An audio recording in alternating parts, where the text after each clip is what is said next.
সাম্প্রতিককালে আমাদের গত মঙ্গলবার থেকে দুই দেশের মধ্যে যে পরিবেশ সৃষ্টি হয়েছে আমাদের মধ্যে অত্যন্ত উদ্বিগ্নতার সৃষ্টি করেছে পার্শ্ববর্তী দেশ হিসেবে এবং অবশ্যই ক্রিকেট বোর্ড থেকে। আপনি জানেন যে আমাদের দুইজন জাতীয় দলের খেলোয়াড় অলরেডি আছেন পাকিস্তানে, তারা একটা ফ্র্যাঞ্চাইজি টুর্নামেন্ট খেলছে। সেই টুর্নামেন্ট থেকে যখন আমরা প্রথম খবর পেয়েছি তখন ক্রিকেট বোর্ড ক্রিকেট অপারেশনস থেকে শাহরিয়ার নাফিস সর্বক্ষণিক যোগাযোগ করেছে।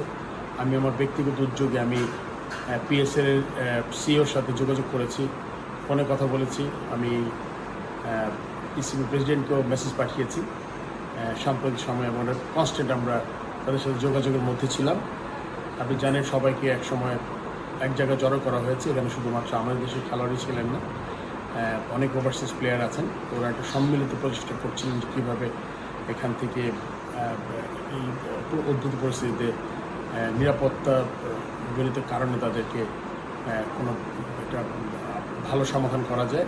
সেই প্রেক্ষিতে আমরা একটা গতকাল মিটিং হয়েছে এবং মিটিংয়ের পরে ডিসিশন হয়েছে আজকে কোনো এক সময় একটা তারা চেষ্টা করবে যাতে সব খেলোয়াড়কে এখান থেকে নিরাপদ জায়গায় সরিয়ে নেওয়া যায়। এবং তার সাথে সাথে আমাদের বোর্ড থেকে বাংলাদেশ হাই কমিশনের মিলিটারি অ্যাটাচের সাথেও যোগাযোগ করা হয়েছে এবং সার্বক্ষণিক তার সাথে যোগাযোগ করেছে আমাদের ক্রিকেট বোর্ড। সব মিলিয়ে এবং তার সাথে আপনারা জানেন যে আমাদের এখানে দুজন ক্রীড়া সাংবাদিক আছেন, আমি দুজনের সাথে কথা বলেছি এবং আমি ওনাদের দুজনের নামই ক্রিকেট বোর্ড থেকে বলেছি ওই যখনই তারা একসাথে যাবেন তখন যাতে তার নাম দুটো উল্লেখ করা হয়, কেননা তারা পেশাগত দায়িত্ব পালনে গেছেন এবং এটা আমাদের মনে করি ক্রিকেট বোর্ড মনে করে আমাদের এখানে একটা দায়িত্ব আছে।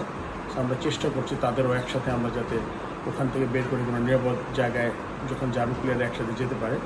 তো এটা আসলে এই উদ্যোগটা আমরা কনস্ট্যান্ট গত 3 দিন বুধবার, বৃহস্পতিবার এবং আজকে শুক্রবার, এই 3 দিন আমরা সারাক্ষণই যোগাযোগ করার চেষ্টা করেছি এবং একটা বোধহয় খুব শীঘ্রই একটা সমাধানে আসবে পাকিস্তান ক্রিকেট বোর্ড এবং আজকে বিকালের মধ্যে একটা ডিসিশন হবে এবং তারা হয়তো বা তাদের অন্যত্র সরিয়ে নেওয়ার চিন্তা ভাবনা করছে এবং অবশ্যই যাদের নিরাপদভাবে যদি নিয়ে যেতে পারে এই জন্য সব ধরনের চেষ্টা করবে তারা, এটা আমি জানতে পেরেছি।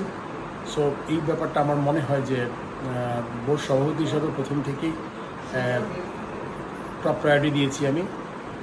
এই টপ প্রায়োরিটি দেওয়ার কারণেই আমি তাদের সাথে ব্যক্তিগতভাবে বোর্ড থেকে যোগাযোগ করেছি, ব্যক্তিগত আমিও উদ্যোগ নিয়েছি এবং আমি আশা করি এটার একটা সুন্দর সমাধান হবে এবং আমি আশা করব সবাই নিরাপদে থাকতে পারে।